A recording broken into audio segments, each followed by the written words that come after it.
The entire NBA hates what the New York Knicks are doing. Let's talk about it. My name is Paul. This is Big Apple Sports. Tune in every day for the latest news, insights, and analysis. If you're a fan of the Knicks or any New York sports team, this is the channel for you. So don't miss out. Take just a quick second, hit the subscribe button, hit the like button.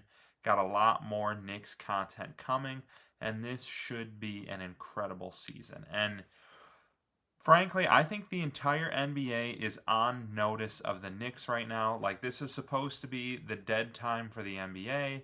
You look around the NBA, the only other real story is Kawhi getting funneled money so he can sit on the bench holding his knee for an extra few million a year.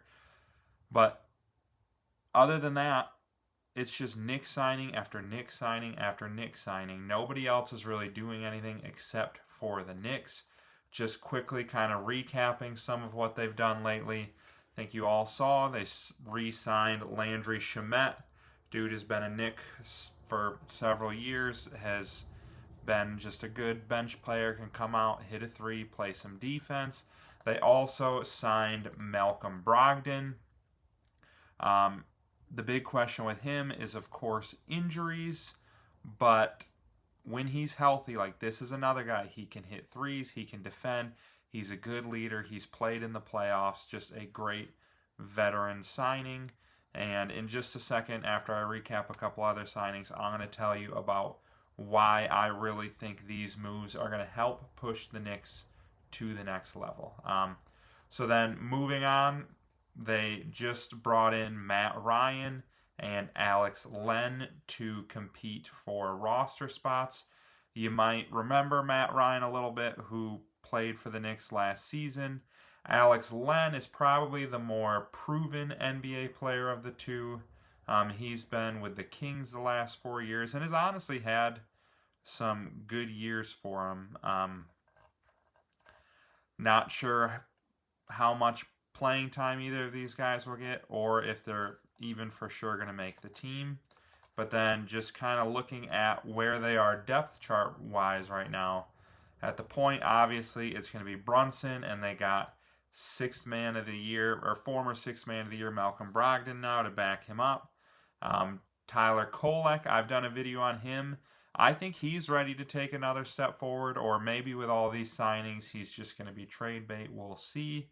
And then obviously Mikal Bridges at the 2 with McBride, and I didn't even mention Jordan Clarkson obviously came in earlier this offseason, and then they brought in Garrison Matthews to compete in training camp. And then obviously they got Shamet in to back up at small forward behind Anunoby. And then Pacome Dadier, a lot of people have been talking about him looking pretty impressive in camp.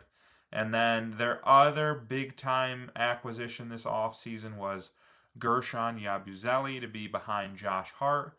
If you've been following like the Euro basketball at all, he has been tearing it up. Looks like just like everything you would want in like your classic that's a hard word to say, glue guy on one of these championship teams, like a Shane Battier type guy, where they're just full of energy, making the big defensive play, can make the big shot.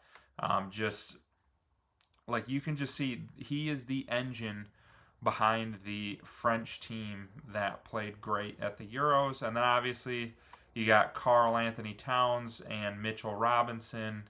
And then I think this depth chart was put out before they recently just brought in Alex Len and Matt Ryan. But this is huge for the Knicks. Like, you look at this team last year, and their biggest problem was their bench scoring. I've said it before, I'll say it again. I won't spend a ton of time touching on it.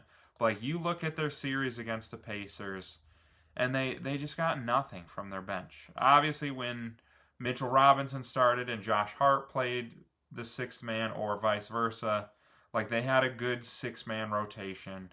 But like Landry Shamet, love the guy. I think he's a good 8th or ninth guy off your bench. He shouldn't be like your top bench scorer in a playoff game. And that's why you bring in Gershon, you bring in Jordan Clarkson, you bring in Malcolm Brogdon, and then Shamet, all of a sudden he's your 8th or ninth guy in the rotation, and he is really solid there. But like compare that to the Pacers, and the bench production was just like that's what swung the series. And then just looking at not just that series, the whole season. So I pulled up StatMuse average bench points per game for the season. You scroll all the way down, the Knicks are so low on this list, they put it behind a paywall. So, like, I'm not going to pay StatMuse just to show you how bad the Knicks bench was. I was able to pull up and find they averaged 28.4 off the bench. So I can't imagine they're even 26. That's almost 3 points below the Sixers. If you look 3 points above them, there's about a 5-spot difference.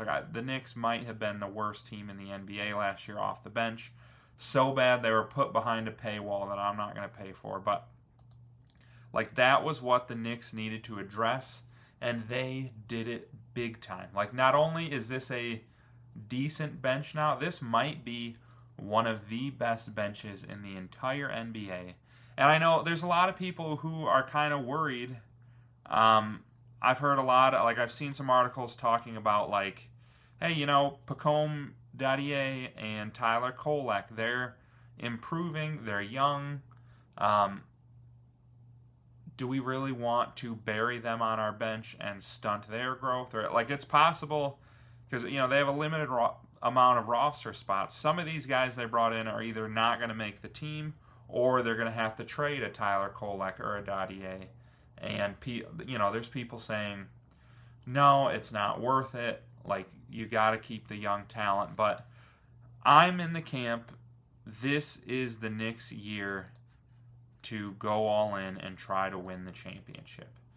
Looking at the futures, the only team above them right now is the Cavs. Personally, I don't know why the Cavs are above the Knicks. I'm not a big believer in them. They have been choking in the playoffs every year. Some of their key guys, I just really don't trust them health-wise. I like the Knicks to come out of the East. There's no Tatum this year. There's no Halliburton this year.